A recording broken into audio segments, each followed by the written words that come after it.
I'm Harriet Frew, eating disorder therapist, teacher and podcaster, and you're about to start healing from your eating disorder and transforming your life and your relationship with food and body. I've worked in NHS and private practice supporting clients for 20 years, and I believe that recovery is possible for you. This podcast dives into expert interviews, evidence-based psychological approaches, and anecdotal tips from the therapy room from my years of experience. If you're wanting to heal your relationship with food, feel confident in your body, develop self-love and self-acceptance, and create a life of freedom and meaning, then this podcast is for you. Thank you for being here. Today I have a guest on the show, and I am talking to Alexandra Lederman, an art therapist working in Melbourne, Australia. After working as a fine artist and discovering the benefits and value of the creative process, Alex knew that she wanted to help others learn how to express and communicate through art. Alex's experience lies in therapeutic support for diverse population groups, including young children and their families, adolescents and the elderly. And her approach is person-centered, strengths-based, and aims to work with the individual and their wider network. Her personal strength is the ability to incorporate the visual arts into therapeutic healing and growth. Alex works using a lens from Polyvalgal Theory, which helps her to understand her own emotional state, as well as being able to meet her clients where they're at and help them to find a sense of safety, regulation, play, and connection.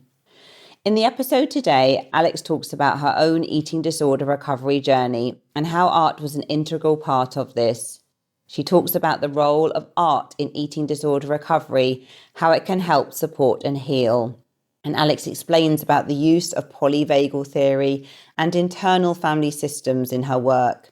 She also talks about her upcoming All Your Colours programme starting in May 2025 for people with eating disorders. This is an integrative specialist online therapy group for people with eating disorders at any stage in their recovery.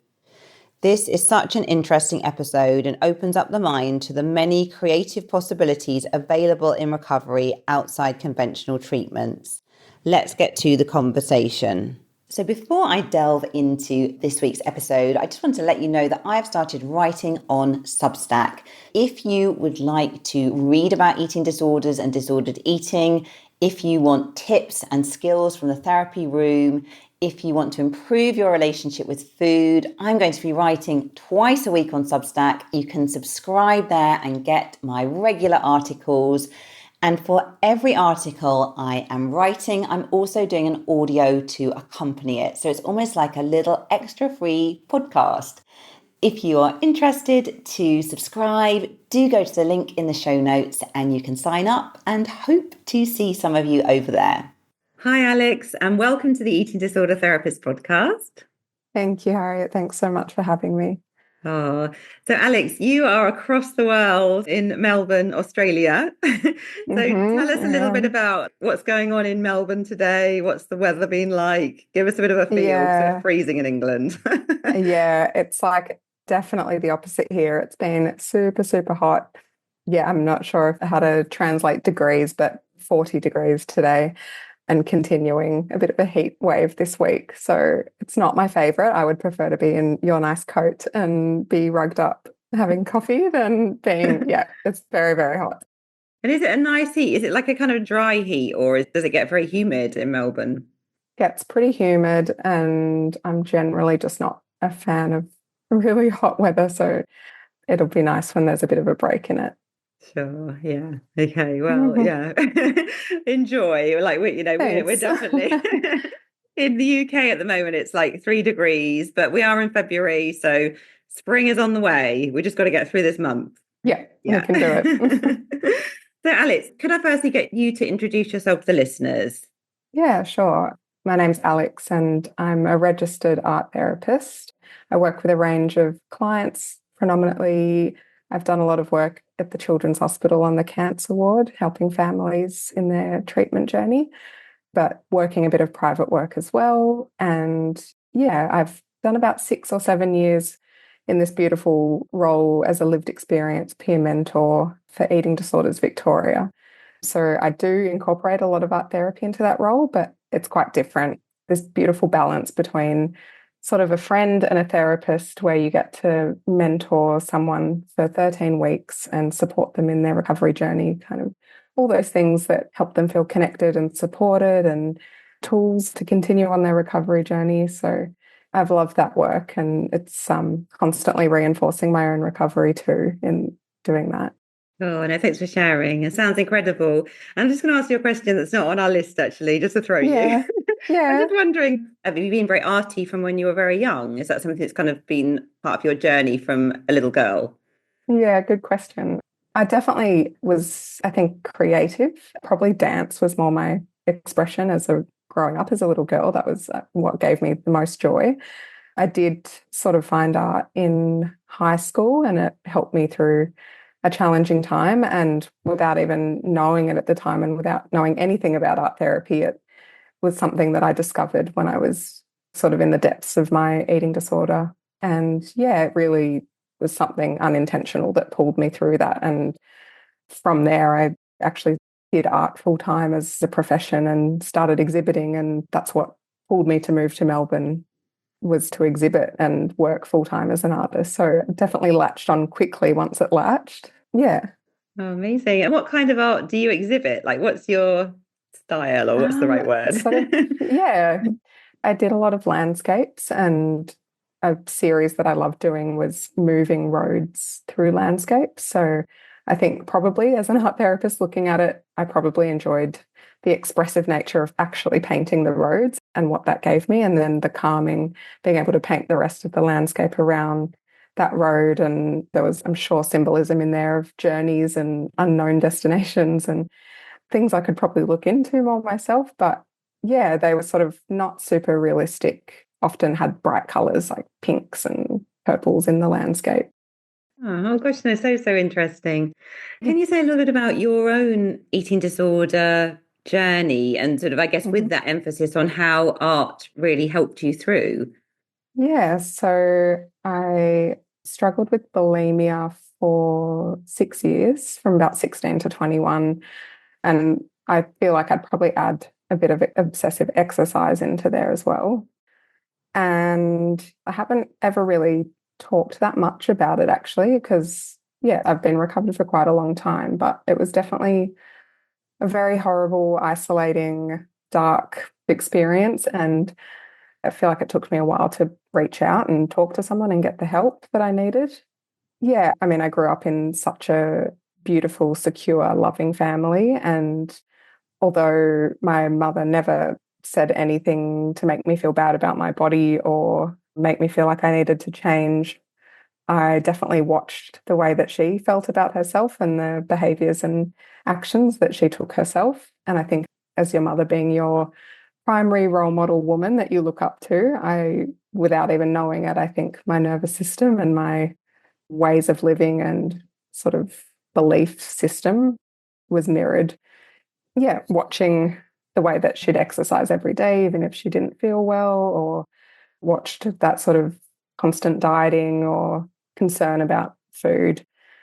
And I think as well, dance and soccer were two sports and movement activities that I really loved and felt I was doing them in a really healthy way. And then a couple of comments from, might have been a coach or something like that, about weight and performance being able to be better if I lost a bit of weight or something like that. They could be such small comments that I think really stuck with me and added to that belief system. I do want to say as well that I completely don't blame my mum for what happened. I know from her that her own mother told her at the age of 6 that she had a stomach that should be flat and that needed to be worked on. So I completely have no blame towards mum. It's just, yeah, just a real lesson on how it doesn't actually have to be directly to you, but can be that modeling that can influence so much. I think I'm very lucky. I know that this doesn't happen for everyone, but I feel very lucky in my recovery that I didn't have a lot of therapy. I do now. At the start, I didn't. I think just making that decision to move to Melbourne once I'd found my creative kind of outlet and wanted to try something for myself, I just moved. And I think once I was physically out of all the places that were triggering me, whether it be the fridge at home or the park around the corner or anything like that, that really made a difference, physically moving away. But then I had this new friendship group. I had my art making that connected me to like-minded people and helped reinforce my strengths and my love for art and my values. And I felt supported here. So I think all those little pieces, they just really pulled me through recovery. And I explained to some of my participants in the program, it's almost like the eating disorder just dropped away for me. And that is a real teaching, self-teaching of mine that I pass on, that I do think it's often not about fixing a problem, but it's about being able to reinforce and to build up that sense of self again. So I think it was, without knowing even what art therapy was, it really pulled me through. Yeah, it sounds like you found a real sort of passion and purpose and something that you were perhaps like good at, you were creative. It was life-giving, I guess, wasn't it, the art? It Um, was, yeah. Yeah, I can talk a bit more about how I think art can help in recovery generally and what were the most important parts for me, I guess.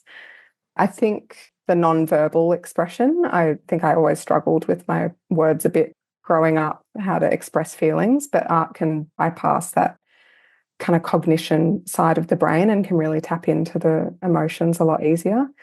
I think being able to reconnect to my body in a safe way. I remember sort of sitting in my room and loving just using my hands to feel the brush and feel the paint. And that was just such a small way to be in my body in a really safe way.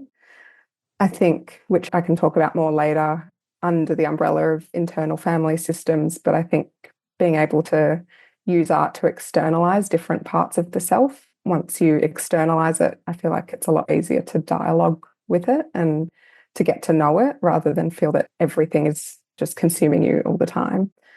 I also think art gave me a lot of choice and control and helped me explore, yeah, sort of go back to play and experimentation. So things could be imperfect in the art world, where in reality, I think I was striving a lot for perfection and putting a lot of pressure. And yeah, it really also just brought me back to that play and joy and experimentation that kids do. Because I'd never intended to exhibit, so much of my art making was just exploring and being playful. And that's why, being an art therapist now, I encourage and support my clients in trusting the process and being held in that and knowing that it doesn't have to be about the outcome. hmm. Yeah, it sounds so helpful actually. And sounds like on multiple levels, it really helped you. You're talking about kind of just really getting back in your body. And it sounds like when you were doing your art, you've probably felt much more kind of calmed and soothed in a way, whereas perhaps out in the rest of the world, you were very sort of striving and pushing yourself very hard. And you could almost get a bit Yeah, of I don't know, escape and downtime and peace, I guess, when you were doing your art. yeah, absolutely. Another part of art therapy, where there's the one part that can be about the image or the object that's created, where you then put meaning to it. I think the other part is the materials themselves have so much power and can be so regulating. So people that just use a material, whether it's closing their eyes and playing with clay or just doodling, you can completely take away any pressure of an outcome, and the material itself can be so regulating and calming for the nervous system. Sure. So when you find that people are in that more kind of regulated, calm place and perhaps in the mode of play and experimentation, do you feel as well then, are people able to connect more with perhaps emotions that have been suppressed or allow the release or connection with that emotional side maybe that can't be expressed through words or through other ways? Yeah, absolutely. I think definitely once the nervous system is in that more regulated place, that's where we can have a better opportunity to explore our experience and allow a space for change. I think it's really hard to do that if you're kind of in that more mobilized state and registering threat or fear around you. I think it's important to be able to be grounded first before we can do that head work or really reconnect to ourselves. And as I said, the art making can itself bypass that cognition part of the brain and tap into those emotions. And I also think often people struggling with an eating disorder will do anything to avoid being present in their bodies and with their sensations. So art can really safely allow us to do that and to see what it's like. So we might start using something and think, oh, I don't like that feel, but we're safe and we're contained. So we can try something else and test that out in a really contained way. And I think as well, art being able to use images and symbols and metaphor, I think is a beautiful way to, again, safely, but yeah, express some of those things that might feel too complicated or I guess can become overwhelmed by the emotions if they're within you. But by putting them out into symbols and metaphors that are more universal, we might get a better understanding of ourselves. I'm guessing as well, is that quite an unconscious process? Because I'm guessing when someone sits down to produce a piece of art, they're not necessarily thinking, right, I'm going to work out this issue with my father, or I don't know, I'm going to tap into that thing that happened to me when I was 3 or something. I guess it's more like unconsciously, are you sort of in that kind of process? And then it can be quite surprising sometimes in terms of what comes up and then reflecting on what it does mean. Yeah, and I think that's like why it can be so important to have a trained art therapist by your side who can sort of guide and contain and know often the right questions to help you put the meaning to it yourself. Because I know that can be a real myth that art therapists will read your artwork and add the meaning to it and say, oh, this looks like it means this. But that's completely sort of not what we're meant to do. And it's really important that we have the right questioning to help someone put that meaning to something that has begun with something, you're right, like really sort of subconscious and might just actually start with line, shape, or color. An example that I really found, which still happens to me, is if I'm given a blank canvas, I notice that my inner critic or my perfectionist part will kind of step in and think, oh God, I'm terrible at art. There's nothing I can do. But I know if I had an art therapist to, at that point, say to me, well, it's just take a moment here. And what is that part trying to tell you? What is it trying to protect you from? Let's welcome that part and get to know that part. And then be able to say things like, yeah, what material would be helpful for you to use to make you feel more at ease with this blank canvas? Or what if I drew a circle here and contained a space for you to create something within? Or what if instead of me saying create something, I said you start with line, shape, or color and gave you sort of that containment in that way. But yeah, I think you know what I mean? Those questions that can make someone think, oh, instead of just saying, I'm no good at art, that's that. It's sort of asking the question, what's that part trying to talk to me about and where has that come from that's stepping in? Recovering from an eating disorder looks different for everyone. For some, it might mean feeling free, flexible, and able to enjoy food again. For others, it could be about quieting the constant mental noise, even just a little. Whether you're ready to fully embrace recovery or exploring ways to reduce harm, the team at Fueling for Recovery respects your choices, autonomy, and unique experiences. We're registered dietitians who do more than focus on food and eating habits. We work with you to understand the deeper reasons behind your eating disorder and the ways it might feel vital to your sense of safety and identity. With a compassionate and personalized approach, we support you at a pace that feels right, whether that's fast or slow, as you build awareness and a healthier connection with food and your body. Our services are available virtually across Canada, the United States, the UK, and parts of Europe. Visit fuelingforrecovery.com to learn more. Yeah, no, sure. That sounds like you're really kind of coming as a therapist, aren't you, with that just curiosity and just really acceptance and gentle encouragement, aren't you?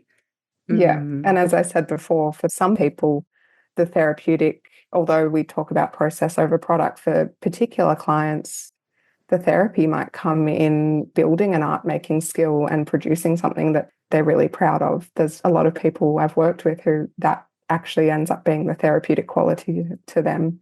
And then for other people, it won't even be an image that's created, but just sitting playing with clay or another sensory material. That's all they needed in that session to calm them and regulate them and ground them and know that they're safe and they're okay. Yeah, no, that's so helpful, doesn't it? And I think I'm just reflecting just more and more, just listening to what you're saying, just how much probably just as a society generally, we don't engage enough with art and play and these things, do we? Because I guess, of course, it's so valuable in eating disorders, but I think we could probably all do with a bit more art therapy, couldn't we, in our lives?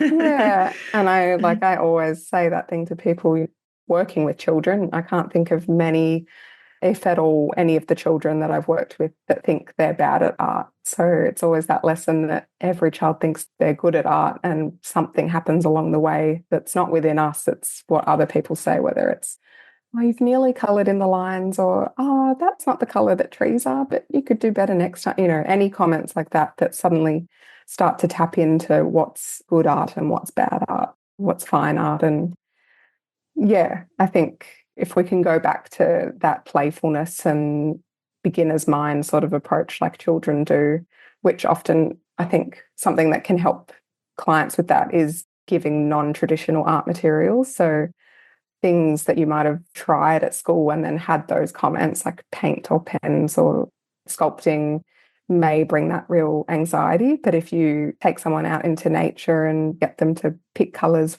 in the environment and make patterns, or you get someone to use objects from at home and create meaning to the objects, or even collage, I think can be a really safe entry point for a lot of people, because they can start with images that are already there and then they can choose something they're drawn to. And then whether it's using more images or it's adding other materials to that, it kind of releases that anxiety of starting with a blank canvas and a pen. Yeah, no, it sounds so, so helpful. I was just thinking, I wish you were kind of like nearby so I could come and have a session with Oh, you. yeah, no, I'd love that. I do. We can do online. That's true. So what about as well, art being a mirror of one's internal world? You say a little bit more about that. Yeah, I can definitely later on as well talk a bit more about internal family systems and the different parts of the self. But just to start with that, yeah, art's a way to externalize what's within and notice what might have been buried.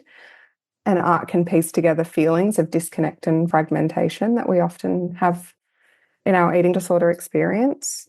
And yeah, just want to note as well that art doesn't only mirror pain, but it can also reflect our strengths and our values.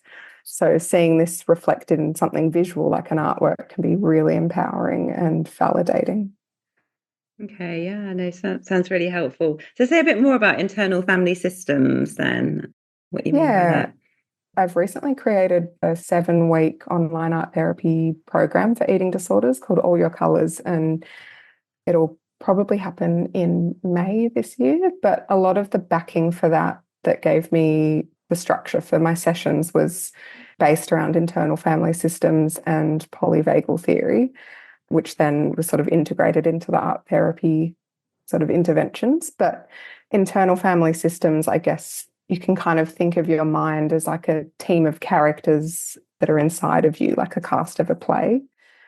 If you want to sort of meet your inner cast, I guess you'd have the wounded child, which is like an exile. So they're parts of you that can often hold deep pain or shame or fear, and they carry wounds from the past, and they really need to be understood and taken care of.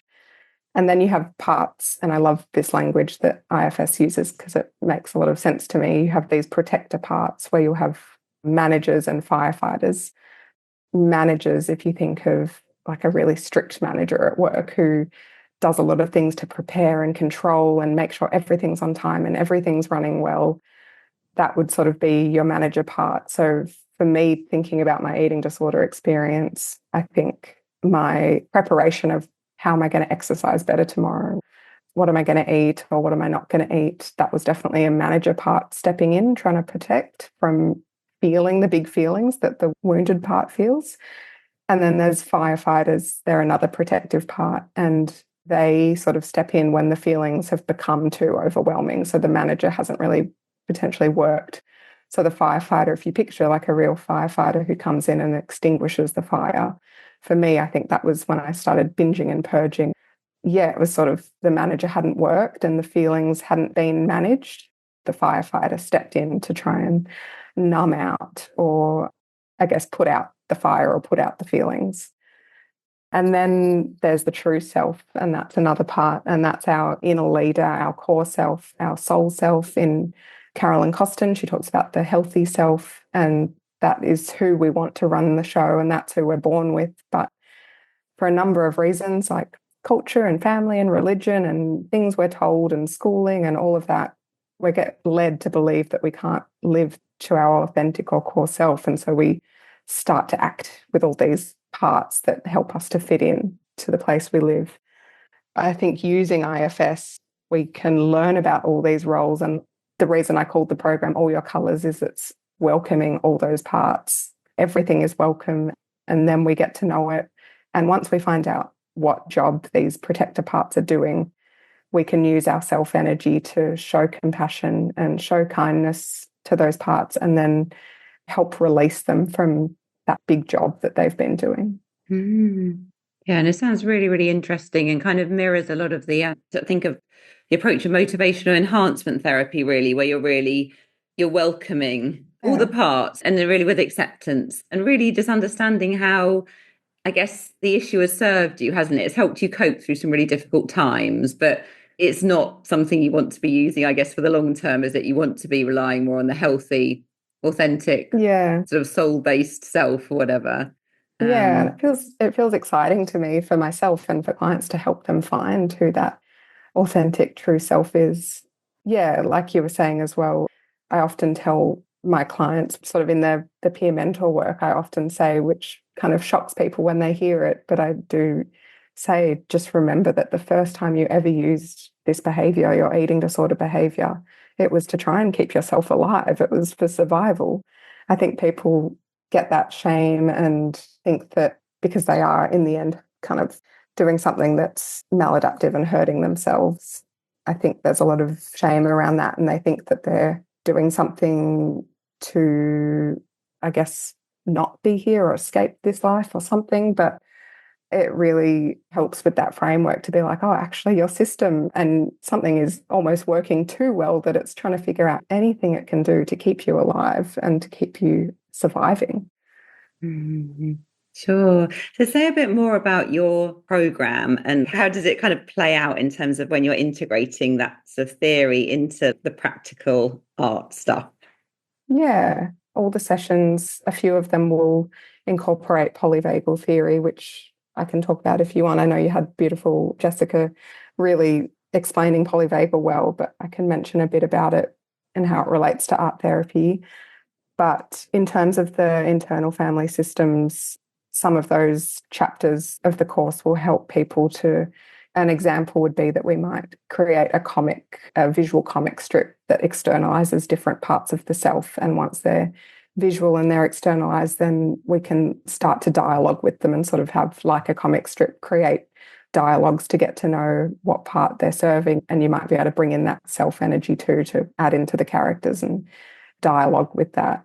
Or, for example, in the sessions, we might make a self energy collage. So that's finding images that really connect to the parts that make us feel in self. So when we feel creative and connected and calm, and there's a lot of list of C words that we know we're in self. So we could create a collage or that around that.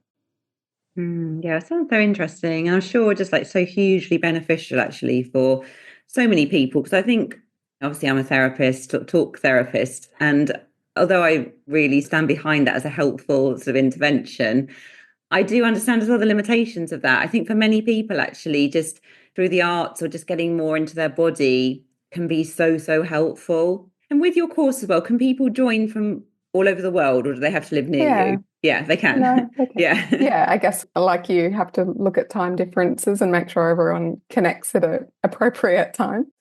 But yeah, I really hope that it can be accessible to those not just in Australia or Melbourne. Okay, yeah, no, definitely. We'll definitely have to kind of make sure all of that info is in the show notes, because I'm sure there'll be quite a few people listening that will be really interested and would like to be joining in May. Yeah, it's a big passion of mine to be able to help people work through things at any stage of their recovery in a way. I wanted it to be a really gentle approach that just welcomes all parts of themselves, whether it's within their body and how their system's responding, or what's going on in their mind. And what parts are showing up, whether it's the inner critic or the perfectionist or the controlling part, whatever's showing up, I want to help people learn about that and see it and welcome it and then get to know it. And again, like I said, help release it from its job. It's not about having these things and pathologizing it and needing to get rid of something. It's much more gentle. And I think there's probably a lot of the time in this course that food or body image or all of that actually isn't even mentioned, because I want it to be about getting to know our whole self and being able to integrate that and feel safe to work on anything. Yeah, and it sounds so helpful. And I think it's a paradox, isn't it? Like, I think sometimes we think as humans, the bits that we don't like about ourselves, or that strict inner critic, whatever, that we need to kind of fight against it and push back on it. Or we're actually, when we do that, when we try and control and push back, actually, it makes things worse, doesn't it? And like you're talking about a lot about welcoming that part of yourself and being much more curious and compassionate and accepting. And how it's an interesting thing, isn't it? It's a kind of paradox in a way, because that's the way that change often happens, when we can lean into these different parts of ourselves rather than fighting. Yeah, because every time we have a negative feeling towards a part, it's kind of another part stepping in, trying to protect as well. For example, if we hear the language in our minds, like, I think a really good example I always use that's so relatable is when people say, oh, part of me really wants to go to this party tonight, but another part wants to stay home. And then you'll notice, oh, I also feel really angry that there's a part of me that wants to stay home, or I feel really guilty that there's a part of me that wants to stay home. And I think in that language, that's where we start to learn what's stepping in. Whereas if we said, I feel really compassionate and like kind towards the part that wants to stay home, it's been a really hard week, and we can see ourselves leading through our self energy if we can show compassion towards parts too. So IFS was actually developed originally for eating disorder work. I feel like it's been lost a lot over the years. I just think it's such a helpful piece to bring into recovery. I completely agree, actually. It's something that I haven't actually really come across it in my career, although I've come across things that have kind of been a bit similar, maybe, but not in quite the same way. And I think it's a really, really valuable way of looking at things. Thank you for sharing that. Okay, Alex. So where can people find you if they want to get in touch and reach out and find out more about your All the Colours course, etc.? Yeah, so I've got Instagram page, and I think my website's probably the main spot where people could make contact, which is alexandralederman.com. And I can spell that, but I'm sure it'll be in the show notes as well. Yeah, I think they're probably the main two spots that you'd find me. Okay, amazing. Well, thank you. And do you have any final messages or anything that you would like to leave with the listeners from today, do you think? Anyone listening? I think the reminder that I really do think recovery is possible. And from my perspective, I think it's just also helpful to be open to what that piece might be for you that really sparks recovery, because art sort of just happened for me. It was so amazing in what it did without having to sort of seek it out. But I think just being open to what tools or what methods might actually be really supportive for you. And also, as I've said through the podcast, like a real advocate in finding someone who can help you get to know and welcome all the parts of yourself. And I think it's a really great start to be able to come back to yourself and find the space for change. Yeah, no, brilliant. I think it's a great note to finish on. I think it's a really valid message, isn't it, for many people, that I think often people feel that perhaps the more conventional treatments offered by the health service haven't worked for them, maybe, or they've faced sort of dead ends, or help hasn't been that helpful. I really like your kind of reminder in a way. It's kind of coming back to the self, isn't it? And being just open and curious to all the different things that could be supportive. And like you said, for you, art wasn't something you actively sought out, but you really found it to be incredibly beneficial. And I guess it's led you on this whole journey, hasn't it? Yeah, it's a real message for all of us, isn't it? I think to remember just to be open and curious in a way, and trust, I guess, in a way that if we have that desire for change and recovery and we are open, that opportunities will come to us. Yeah. Yeah, exactly. Okay. Well, I did just want to say one other thing as well, just about people starting with a little self-compass of looking at their values.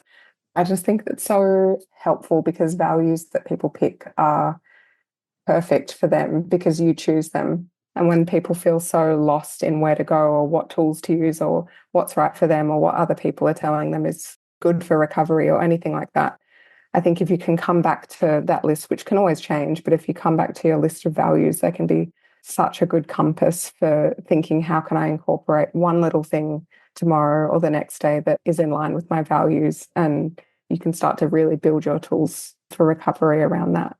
So I think that would be like a real tip for someone starting out as well. Yeah, brilliant. Thanks so much, Alex. Okay, well, I'd like to sort of just thank you so much for coming on the podcast today and for sharing, all your expertise. I think it's going to be so valuable to the listeners, and all the best with your course. And I'm sure there'll be a lot of people reaching out to you. So thank you so much. Thanks, Harriet. Really appreciate it. So I hope you enjoyed this conversation just as much as I did. Do go and check out all of Alex's info in the show notes. If you're not following me already on Instagram, do seek me out, the Eating Disorder Therapist _. And for further support with your relationship with food, do go to the eatingdisordertherapist.co.uk. If you're interested in receiving twice weekly articles to your inbox, do subscribe to my Substack. Link is in the show notes. And if you enjoy this podcast, I would be so grateful if you'd follow, rate and review, as it helps it reach so many more listeners. Thank you so much for listening today. And I look forward to sharing another podcast episode with you very soon.